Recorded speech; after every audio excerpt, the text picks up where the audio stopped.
We're in the Garden Cafe. If you'll notice, there are plants on the ground. And there are clouds on the ceiling. Are you nauseated yet? So this is Florida. I think recently we passed by the Kennedy Space Center.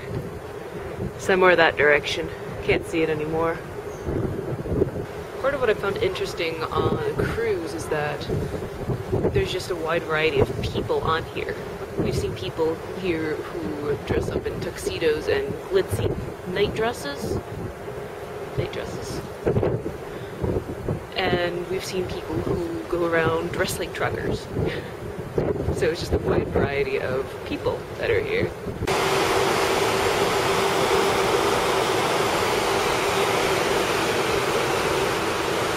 Look, the ship is waking up. Installment C. So apparently, after room-making people come into the rooms, they leave towels shaped like creatures. We're not entirely sure what this one is, but it's cute.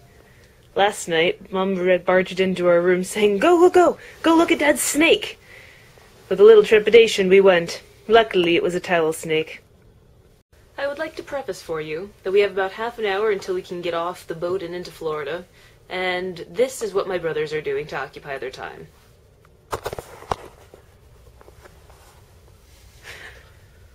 Battle.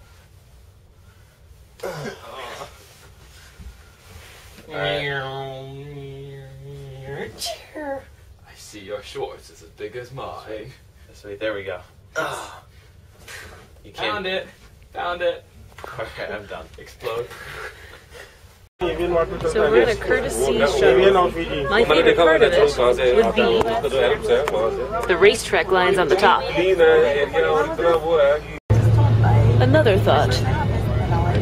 The trees in Florida are very short. We're along this highway sort of thing, and in New York, these guys would be, well, one, they'd be pines for the most part, and they would be 3 times as tall as these guys are. Okay, so we've been in the bus for 5 minutes or something, and it occurred to me why Florida seems so weird. Not only are their plants and everything just different, but they're still alive. And it just makes Florida seem like it just doesn't have entropy going on. Like everything, it's winter and everything's still flourishing. It just seems stagnant, I guess. And that just doesn't seem real.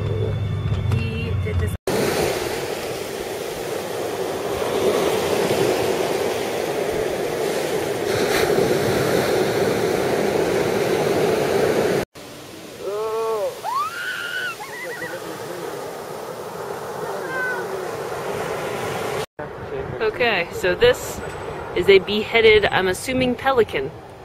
On the other side, there's also a beheaded pelican. So we just went into an adult emporium. That was where we found our excitement in Florida, it seems. We got our neighbor a gift.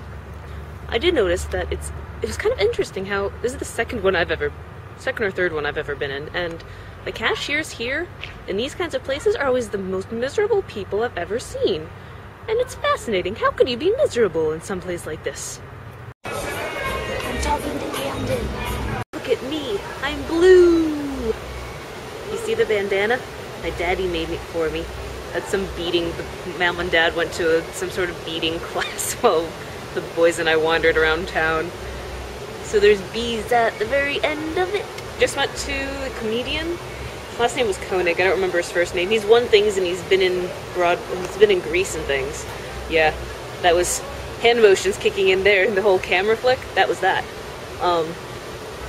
Half the show was good. He had a couple of really good one-liners, but a lot of it was just sarcasm after sarcasm, and that's just not good humor. But apparently some people think it is, or he wouldn't have won awards. So that's the excitement of the day. Now I'm just going to curl up and read until bed. I started, my thing for the trip is, I don't remember if I've already said it or not, but I'm going through the Hunger Games trilogy. And, since yesterday was our day at sea, and I just wasn't feeling very good. I spent I started the first book, and I finished it. So I started the second one this morning. I've only gotten through a couple of chapters.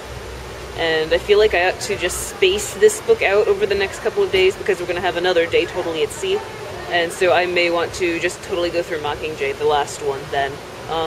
So far, they're pretty good. I mean, I can understand why they're big, why they've been kind of one of those bigger things going around in the youth book sing forum.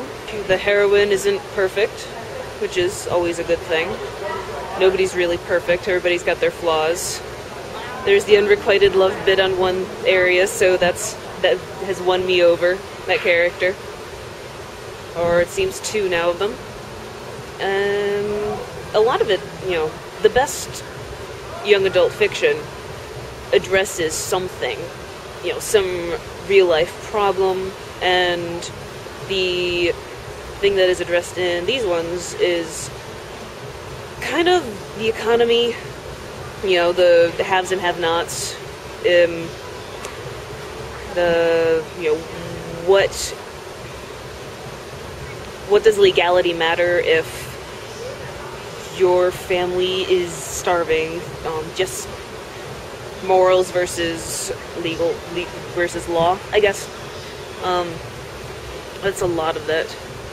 It also brings up what goes through your mind during war times, corruption in the government. So it touches on some interesting things, and I learned things too. Like, I didn't know that you could eat the inside of, I think it was pine bark.